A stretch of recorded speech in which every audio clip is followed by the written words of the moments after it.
Good morning, and welcome to the CyBUr Smart Morning News Update. With the always evolving world of cyber threats and defense, you need a source you can trust. FBI retired Special Agent Darren Mott guides you through today's intricate cyber landscape and brings you the latest headlines and insights and what it means to you. Let's dive into today's cyber news. Good morning, friends. November 13th, 2023. This is the CyBUr Smart Morning News Update. I'm your host, retired FBI Supervisory Special Agent Darren Mott. And as always, I thank you so much for taking the time to listen to the podcast, downloading it, telling other people, subscribing, doing all those fantastic things.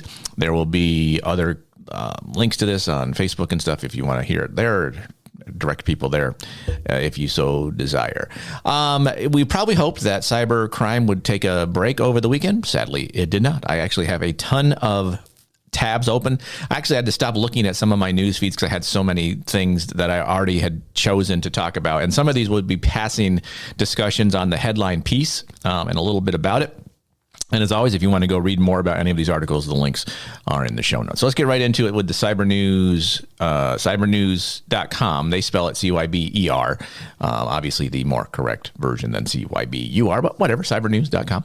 This is Vilas Petkauskas reporting Boeing breach, from the Boeing breach. Lockbit, the group, leaks 50 gigabytes worth of data. Lockbit has allegedly started leaking data that the gang stole from Boeing in late October. The Cyber News research team noted there's around 50 gigabytes of Boeing data leaked online. The bulk of it appears to be various backups.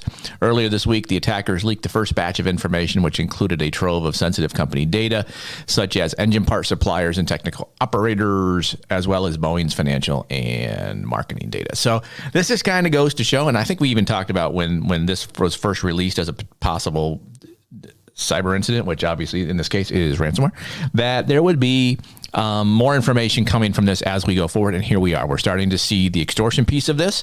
They are probably demanding Boeing send them money for it to stop. And this goes to show that it doesn't matter how big or small you are as a company, you're going to be targeted, and it's hard to stop them if they want to get in. Now, the thing that would be nice from this, obviously, is to find out how this got in, but maybe we will, maybe we won't. Is a cyber safety review team on it? I'm going to say they probably not. All right, from cybernewsalso.com, Ernestus Nepris reporting data of 800,000 chess.com players scraped and released. So if you play chess.com, it's one of probably the most popular chess platform out there. They've been compromised. So a hacker under the name Dr. One shared data from more than 800,000 chess.com users on breach forums, an illicit forum, and cybercrime marketplace. The leak contains emails, user IDs, names, locations, points, ratings, membership levels, registration dates, and some other details used for playing and interacting on the forum, on the platform. I myself am a chess.com user. I should probably change my web password and go. My password is probably 20 characters, but anyway, the compromised data aggregator Have I Been Pwned noted that 99% of the scraped emails were already compromised in previous leaks and could be found in their system. So this just, how much you have to worry about this if you're a chess.com player? Probably not a whole lot. If you are, change your password. Change your password, turn on multi-factor authentication if they have it as an option, and you're probably pretty good to go from there, because there is a financial aspect to this. I do not see credit card information or anything like that being compromised. Not to say it hasn't, but again, it's just one of those things that, if you're one of the 800,000, just be aware of it. Cybernews.com also. This is Vilas Petkauskas reporting again. McLaren healthcare breach exposes medical data of 2.3 million individuals. So McLaren Healthcare, a healthcare provider in Michigan, has suffered a ransomware attack with perpetrators getting their hands on sensitive data such as medical records. The attackers breached the healthcare provider in late July, roamed its system for nearly a month, which McLaren said in a breach notification to infected individuals. So that's July. It means they found out about it in August, and we're hearing about it now in November. Okay. In late September, the notorious Alpha-V ransomware gang, also known as Black Hat, posted McLaren Healthcare on its dark web blog, used to showcase the gang's latest victims.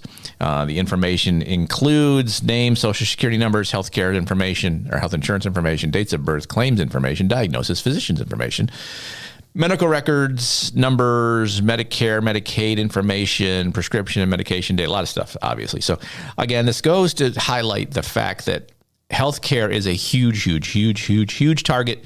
If you're in healthcare, you need to be aware of it, and you need to take means to educate all of your personnel and probably do a deep dive into your infrastructure and your architecture and your cyber strategy. And if you don't have one, have someone help you get one. Because if you're in healthcare and you haven't been compromised yet, it's coming. They're coming for you. They're going to find you.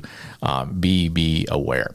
Bleepingcomputer.com. Bill Tolis reporting Iranian hackers launch malware attack on Israel's tech sector. Not a surprise, but security researchers have tracked a new campaign from Imperial Kitten, which is the name of an Iranian hacking group, targeting transportation, logistics, and technology firms in Israel. Imperial Kitten is also known as Tortoiseshell, TA456, Crimson Sandstorm, Yellow Lyric, and for several years, it used the online persona Marcela Flores. It is a threat actor linked to the Islamic Revolutionary Guard Corps, a branch of the Iranian Armed Forces, and has been active since at least 2017, well before that, carrying out cyber attacks against organizations in various sectors, including defense, technology, communications, maritime, energy, and consulting. One of the key things about these groups is they largely stay Middle Eastern, not to say they don't attack those in the West, but they are largely focused in that general region. And it does say that in a report published earlier this week, researchers say the Imperial Kitten launched phishing attacks in October using a job recruitment theme and emails carrying a malicious Microsoft Excel attachment. There it all is, right there. Social engineering. You know, email, it's something you're interested in, so because it's a job recruitment email, and you click on a link, bad things happen. So again, it's all about education, making people aware of the threats targeted so you can assess your risk. Bill Tolis again. Bill Tolis is an active news guy. But anyway, this is Microsoft claims that the sysaid zero-day flaw was exploited in Clop ransomware attacks. Threat actors are exploiting a zero-day vulnerability in the service management software sysaid, SYSAID, to gain access to corporate servers for data theft and to deploy Clop ransomware. sysaid is a comprehensive IT service management solution that provides a suite of tools for managing various IT services within an organization. Again, more you can read about this, but just again to note that if this is a particular tool that your organization uses, or that your MSP uses, or if you are an MSP or an MSSP and this is something you use, be aware that this is problematic, and there is a security update available. So it's no longer a 0 day now that they know about it, obviously. If you know about it, it's not a 0 day. So it is the patch is for CVE 2023-47246, and there is a software update. So you should switch to version 23.3.36 or later. So if you are an admin, system admin, whatever, pay attention, patch your sysaid today. From the at least someone's going to jail file. This is from the register.com, Thomas Claiborne reporting.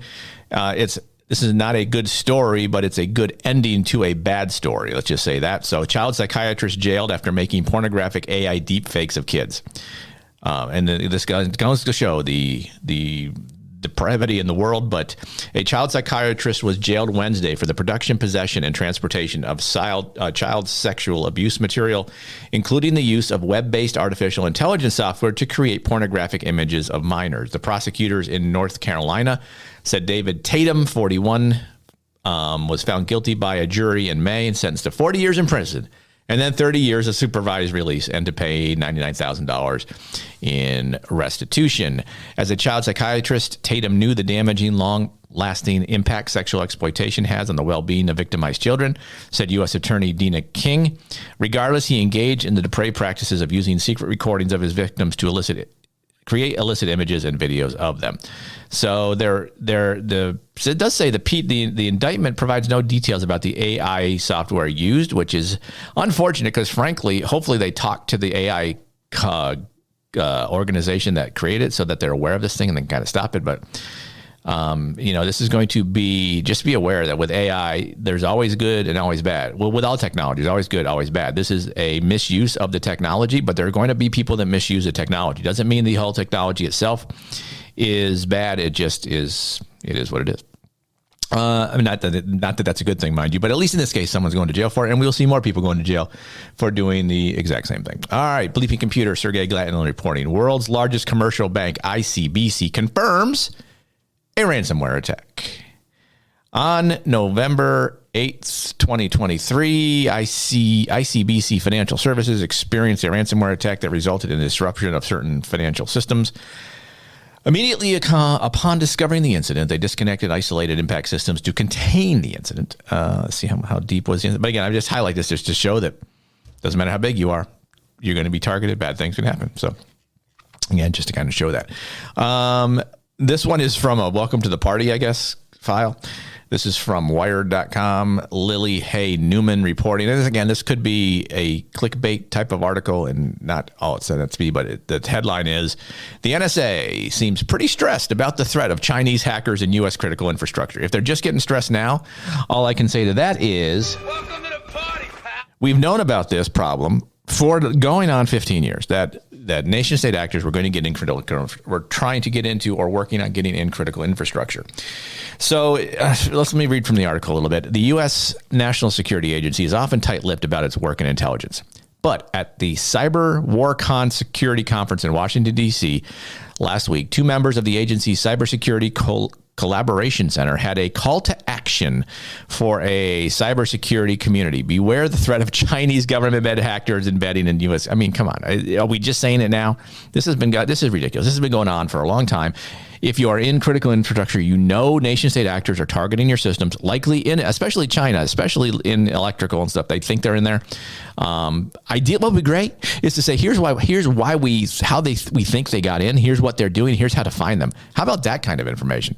That'd be fantastic.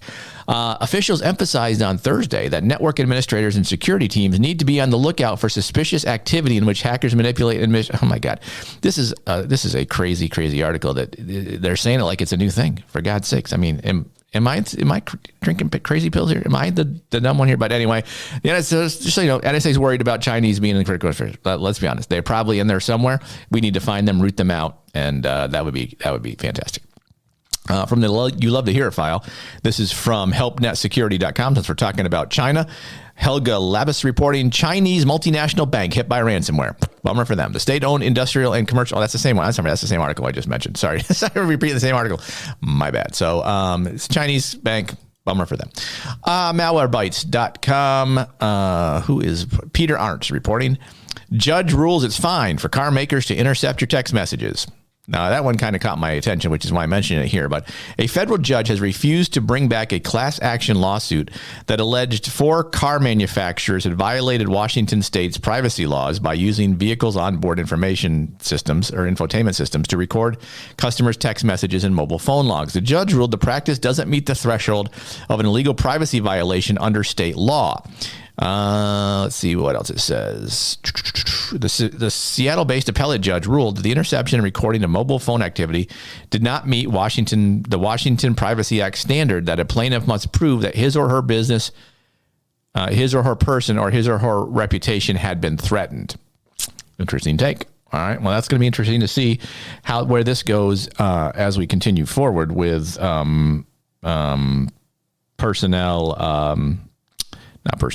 privacy rights and things of that nature. So I guess we'll just have to kind of see how that one rolls out. I did have one other article that a friend sent me. And this is from disclose.tv. I'm just going to briefly look at this. Australian port shut down over cyber security incident.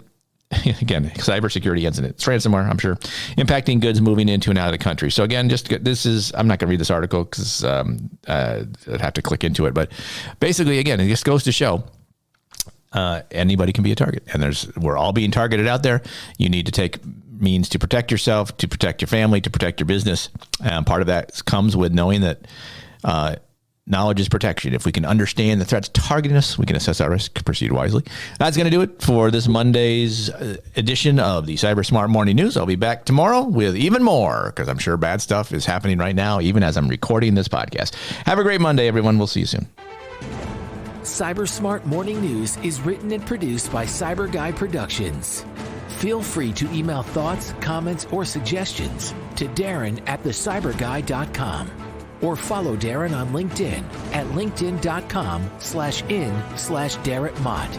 Thanks for listening.